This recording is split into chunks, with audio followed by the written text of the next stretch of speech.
जा रहा है।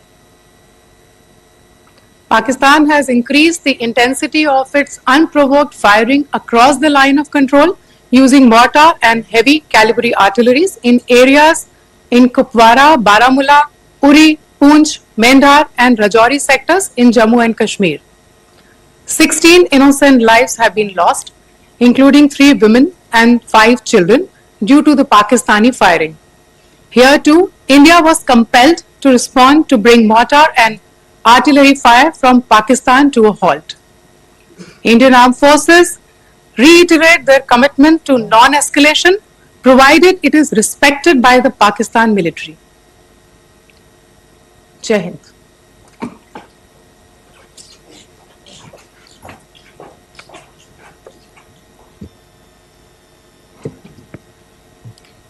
Thank you.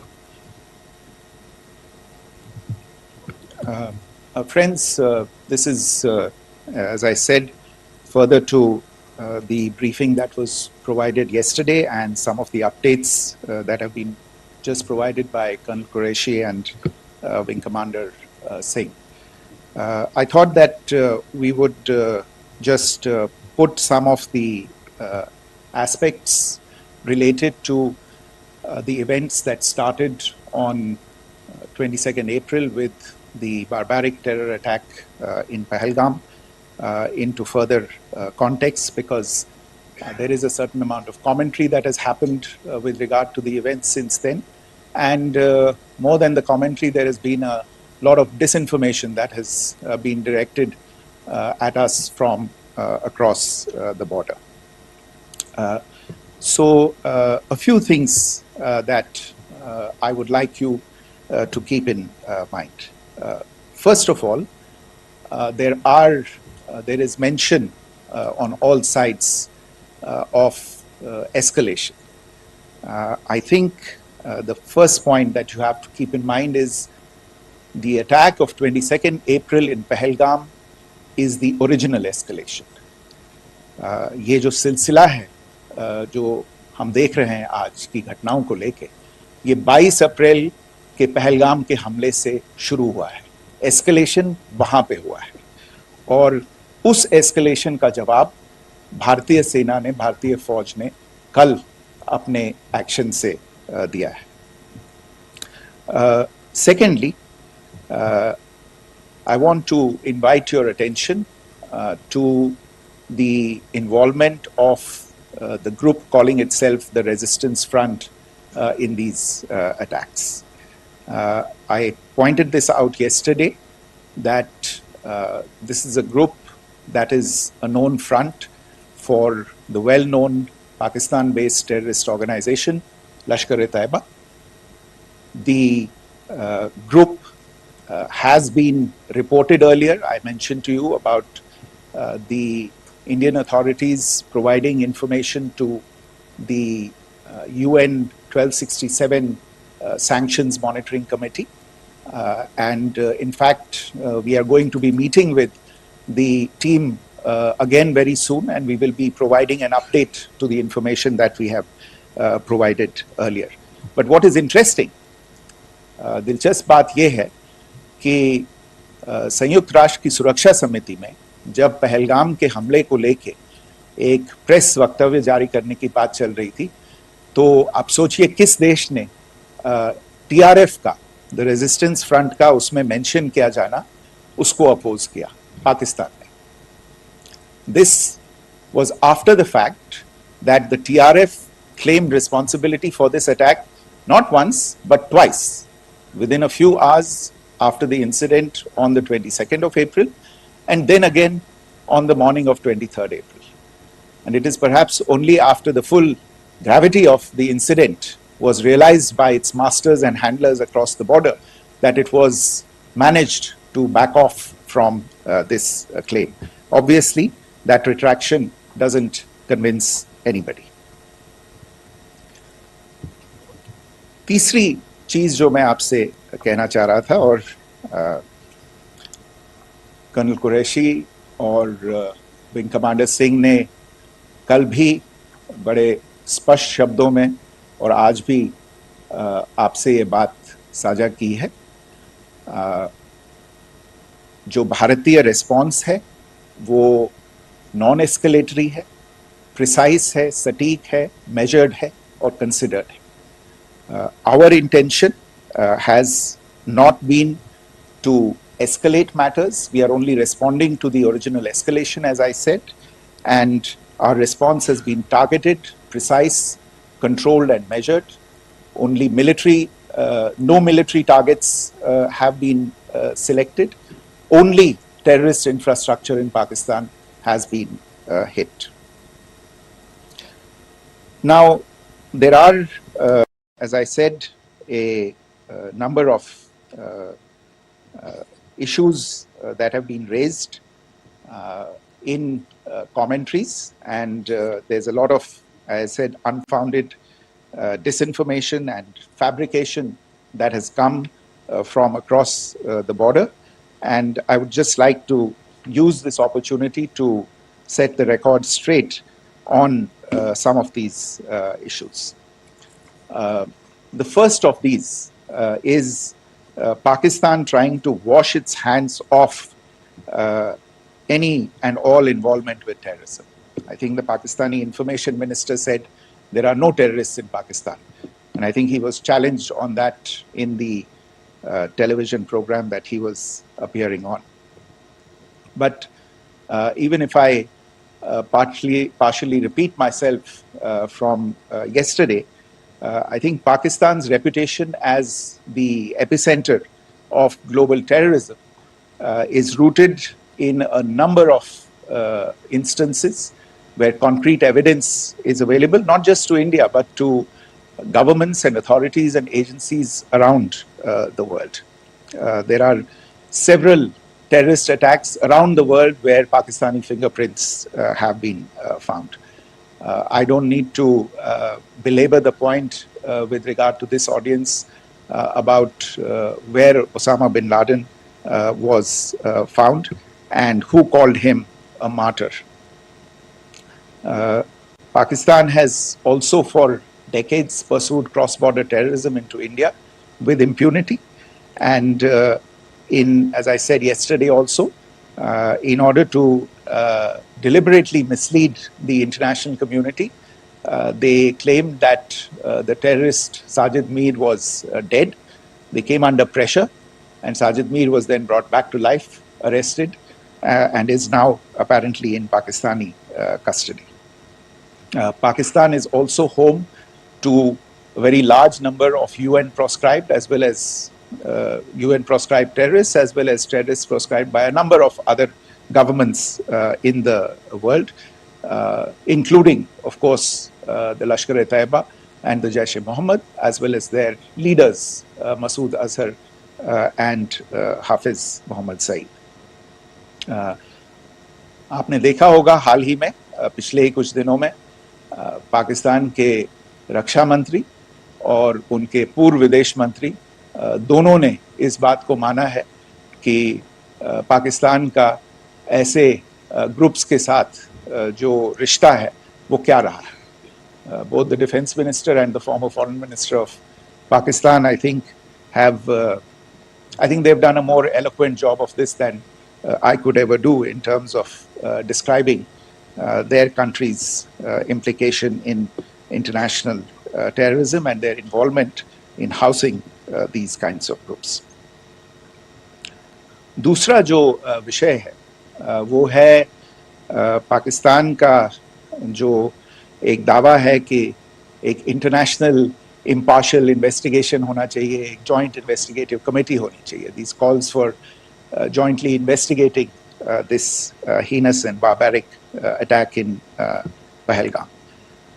Again, I think you know the history well on this. You know the track record well, and it is not a bright track record insofar as Pakistan is concerned. In fact, in the pursuit of justice for the victims of multiple terrorist attacks, whether it be Mumbai in 2008, in Pathankot in 2016, or many others, but in particular for these two attacks, India had offered to cooperate. India provided forensic evidence and urged Pakistan to bring the perpetrators of these attacks to justice.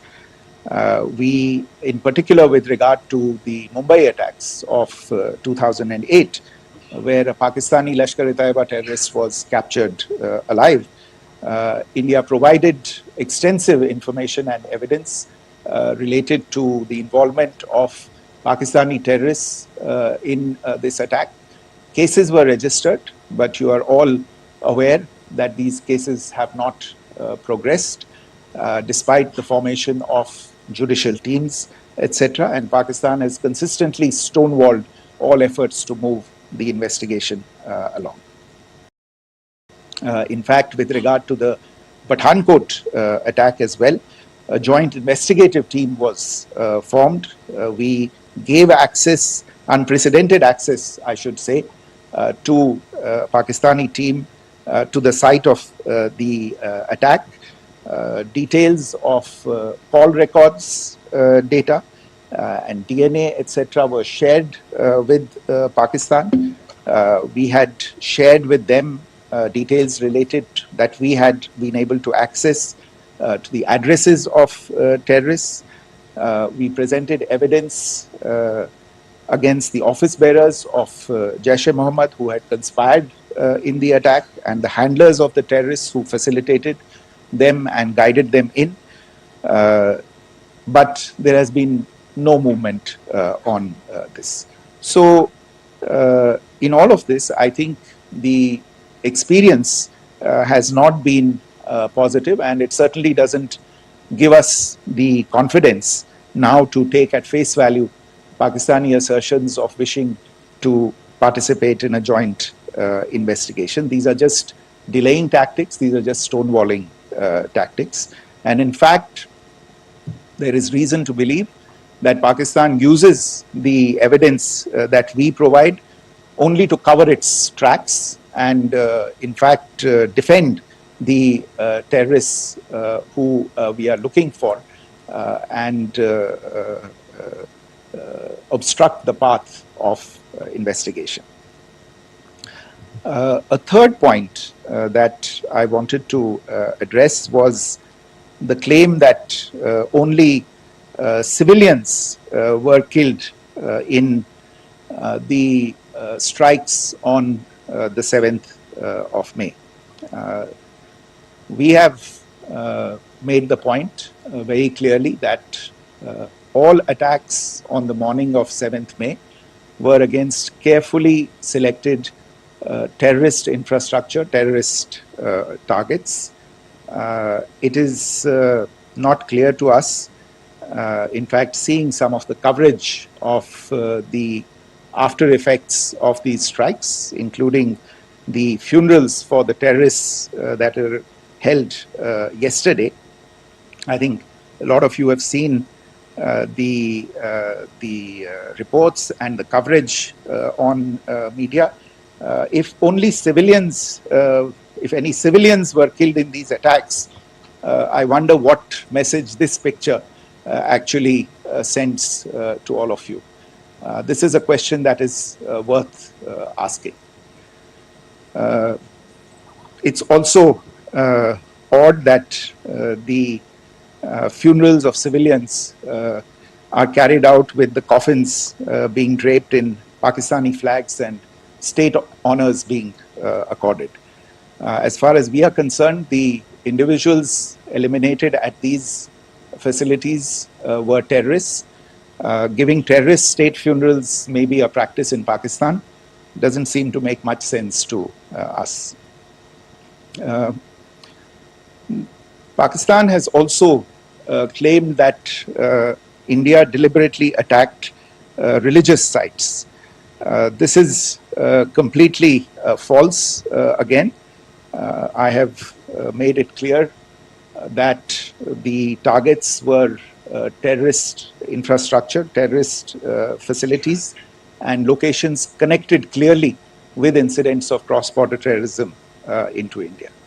And it is in fact Pakistan that is misusing religious sites as a cover to in fact radicalize direct and indoctrinate and train terrorists. In fact, contrary to what Pakistan is claiming, yesterday Pakistan launched a targeted attack on the Sikh community in the state of Jammu and Kashmir, hitting Gurdwara in Poonch and the homes of Sikh community members, which came under attack. And we know that at least 3 individuals were killed in that particular attack. Pakistan is also making attempts to, in fact, just to add to this point, the retaliatory action that Pakistan has taken, in fact, is impacting civilians. I showed you the picture of the Gurdwara and the Sikh community members who were killed in this. There are other civilians also who've been killed and injured in these attacks. In fact, since yesterday morning, a total of 16 civilians have been killed and 59 others have been injured in the attacks by Pakistan. Not only this, Pakistan is also making attempts as part of its disinformation campaign to paint our action with regard to cross-border terrorism through the communal angle. If that is the issue, then I think I can do no better than to cite or point you in the direction of the Pakistan Army Chief's speech of 16 April 2025.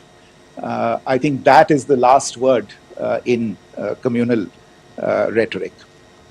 And in the Pahalgam attack itself, you are aware of the kind of religious profiling that was done there.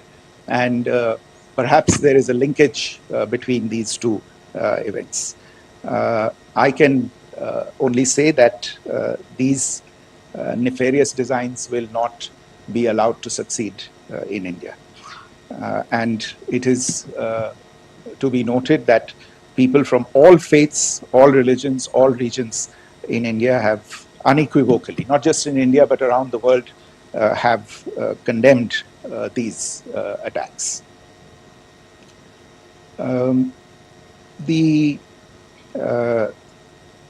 Pakistani claims of now responding to India's strikes of the 7th of May. As I said right at the outset, it is India which is responding. The original escalation was by Pakistan on the 22nd of April. We are the ones who are responding to that escalation with the action that was taken yesterday morning. And again, I would like to emphasize that the action was restrained. It was directed towards non-civilian, non-military targets and confined to terrorist camps. And again, as we have been saying since yesterday, any further action by Pakistan, some of which we are seeing today, is nothing but escalation by Pakistan now once again, and will be responded to and is being responded to appropriately. One point that I wanted to also address was the allegations to the targeting of a dam, the Neelam Jhelum project in Pakistan-occupied Kashmir. I want to say that this is an absolute and complete fabrication and a blatant lie. India has targeted only and only terrorist infrastructure, and the details of that terrorist infrastructure, together with the locations, were shared with you yesterday by Colonel Qureshi and Wing Commander Singh. I should note that if this kind of a claim is a pretext for targeting Indian infrastructure of a similar nature, Pakistan will be entirely responsible for the consequences that will undoubtedly follow. Finally, I want to address the some issues that have been raised related to the Indus Waters Treaty and the disinformation that has been raised in regard to that as well. The fact is that there have been fundamental changes in the circumstances in which the Indus Waters Treaty was concluded, and they call for a reassessment of the obligations under the treaty. Over the last year and a half to 2 years, India has been in communication with the government of Pakistan. We've sent several notices to them requesting for negotiations to discuss modification of the treaty. India has for 6+ decades now honored the treaty, even during periods when Pakistan imposed multiple wars on us, and even when relations were adversarial. Pakistan is the one that has been acting in violation of the treaty, deliberately creating legal roadblocks in India exercising its legitimate rights on the western rivers. Any projects that India sought to build on the eastern rivers, and even on the western rivers, which we are allowed to by the treaty, were always challenged by Pakistan, thereby hampering our rights to utilize our legitimate waters under the treaty.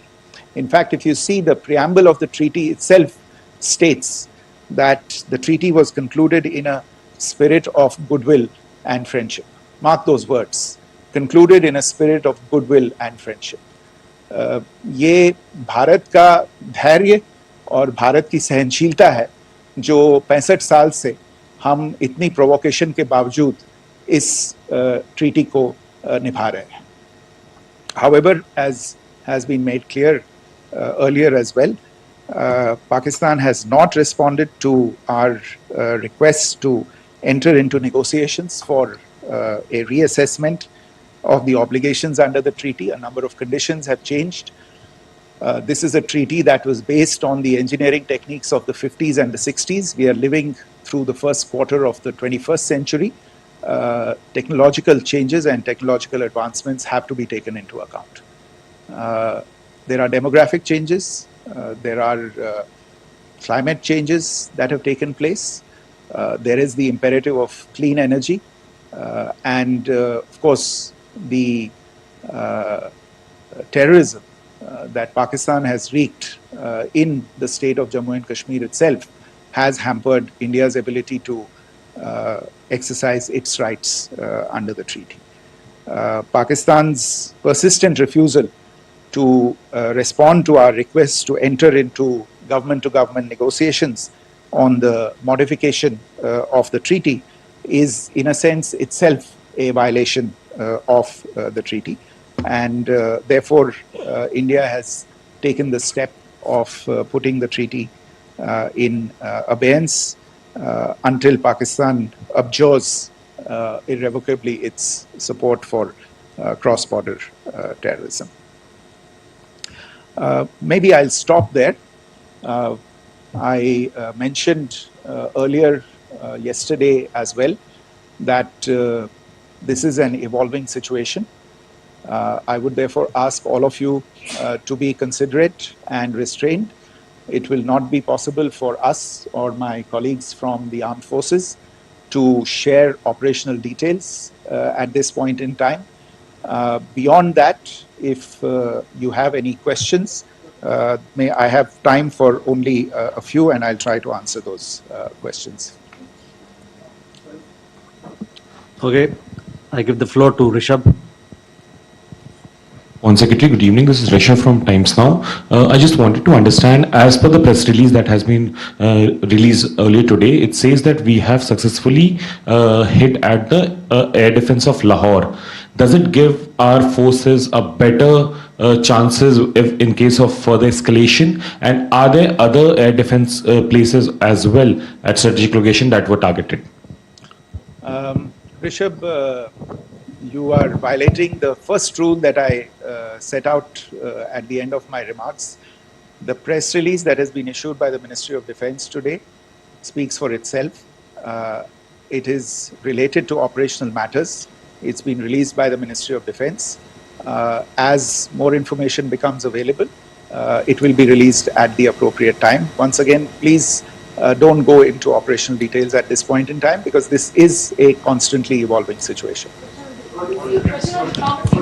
Yeah, go ahead. Foreign Secretary Smita Sharma, just wanted to ask, the Pakistani Minister Ishaq Dar in an interview has claimed that the national security advisors of India and Pakistan have spoken to each other. If you could confirm or deny, and is complete severance of diplomatic ties with Pakistan also on the table? I have no information with regard to contacts between the two national security advisors. Insofar as diplomatic relations are concerned, you've seen the steps that were announced in response to the following the meeting of the Cabinet Committee on Security on the 23rd of April.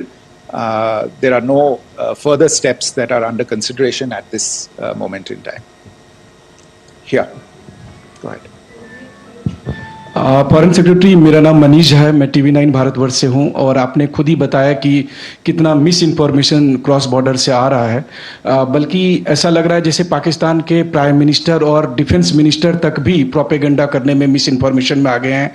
वो कई बार तो ये तक दावा करते हैं कि हम 3 राफेल हमने गिरा दिया, इतने हमने मिग गिरा दिए, और जब उनसे पूछा जाता है तो वो कहते हैं कि सोशल मीडिया में हमने ये सब चीज़ें देखी थी। तो अगर आधिकारिक तौर पर अगर आप कुछ कह सकें इस पर, ताकि उन्हें भी समझ में आए कि इस तरह के प्रोपेगेंडा नहीं चलने वाला है। देखिए, जब सही समय होगा तो आधिकारिक तौर पे इसके बारे में सूचना दी जाएगी, लेकिन जो आपका प्रश्न है कि प्रधानमंत्री और उप प्रधानमंत्री और विदेश मंत्री, उनके रक्षा मंत्री इस तरह की बातें कर रहे हैं, तो इसमें अचरज की कोई बात नहीं है। आखिरकार ये एक देश है जिसने अपना इसका जन्म लेते ही झूठ शुरू हो गया था। 1947 में जब पाकिस्तानी फौज ने जम्मू कश्मीर पे दावा बोला तो उन्होंने किसी ऐसे वैसे व्यक्ति से नहीं, संयुक्त राष्ट्र से झूठ बोला कि हमारा कोई लेना देना नहीं है इससे।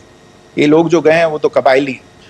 वो तो जब हमारी फौज वहां पे पहुंची और यूएन के लोग, संयुक्त राष्ट्र के लोग खुद वहां पे पहुंचे, उन्होंने देखा कि वहां तो पाकिस्तानी फौज घुसपैठ करके आ गई है, उसके बाद पाकिस्तान को मुंह की देखनी पड़ी और उनको मानना पड़ा कि हाँ, उनकी फौज वहां पे कुछ समय से पड़ी हुई है। तो ये जो यात्रा है एक तरह से 75 साल पहले शुरू हो चुकी है। तो I am not surprise that this kind of disinformation is being indulged in. Yeah, Siddhant. Sir, Siddhant from Beyond. Sir, we have seen a lot of negative comments coming from the Pakistani military of escalation. If tomorrow there is an escalation, there are strikes, we know one attempt has been thwarted, what will be the Indian response to those attempts of creating more escalation? Because it is looking like it's going towards more escalation. And my second question is, are any other world powers, essentially the P5 countries, the West Asian countries, reaching out to de-escalate the current situation? Look, on escalation, we've already made our stance clear. I mean, there are two basic points. First of all, it is Pakistan that escalated on the 22nd of April. We are only responding to that escalation. And then what we have said yesterday and what my colleagues have said today, that now if there is an attempt at further escalation by Pakistan, it will be responded to in an appropriate domain.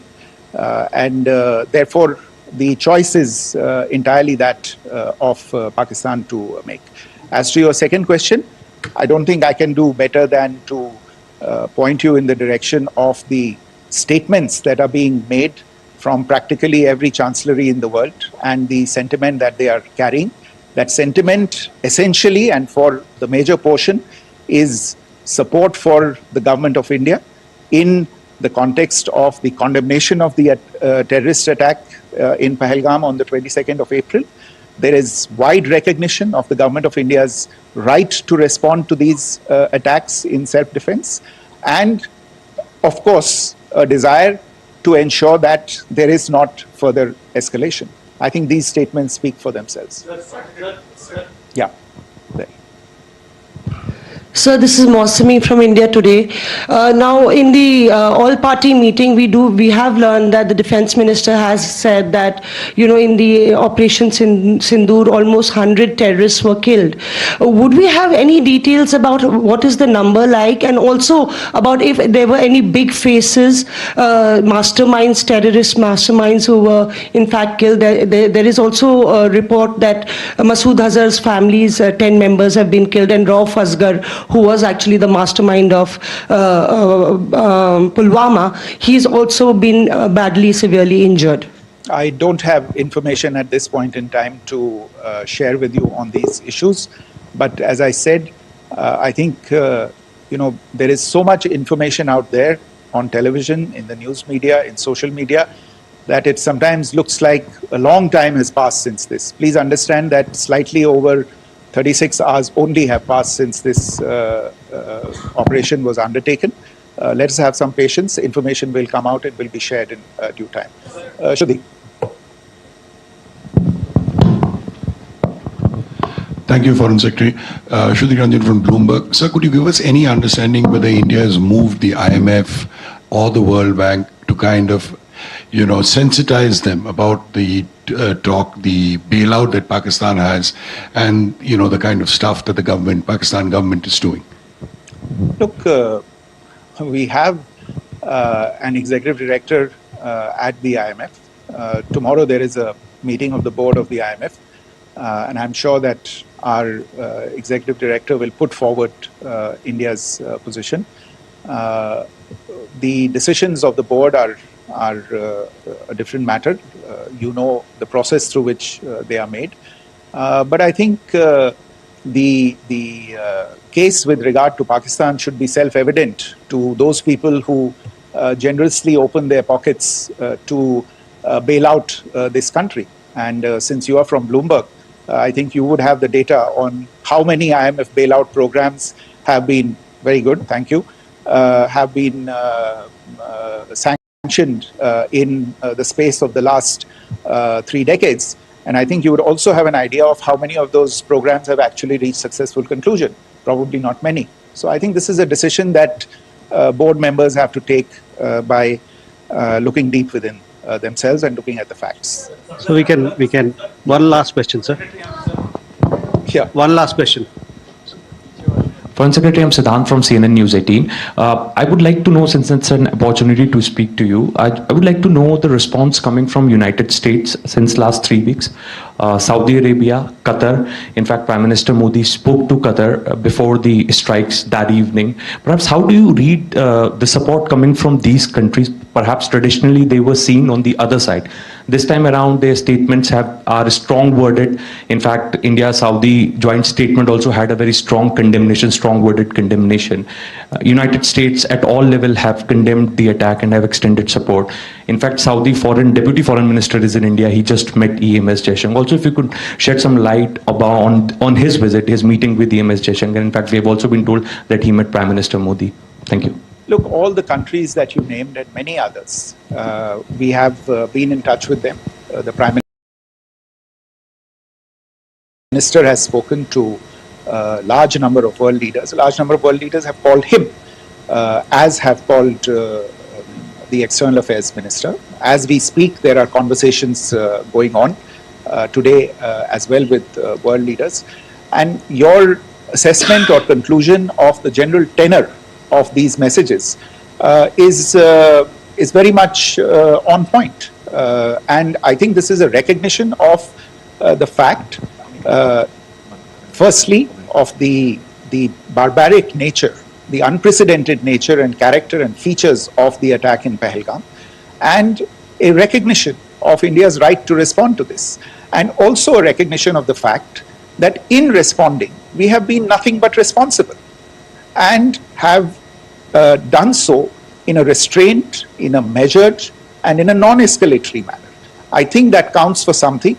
People have taken that into account, and that is what is explaining the kinds of reactions that we are seeing. And we appreciate the sentiments and the statements that have been made by the vast majority of world leaders. Yes, the Saudi Minister of State for Foreign Affairs is in Delhi. He had a meeting with the External Affairs Minister earlier today. I don't have further details at this moment, but if there are details, the ministry will share them at some point with you. Thank you. I think that's all we have time for today. We'll join you again soon. Thank you all. Thank you.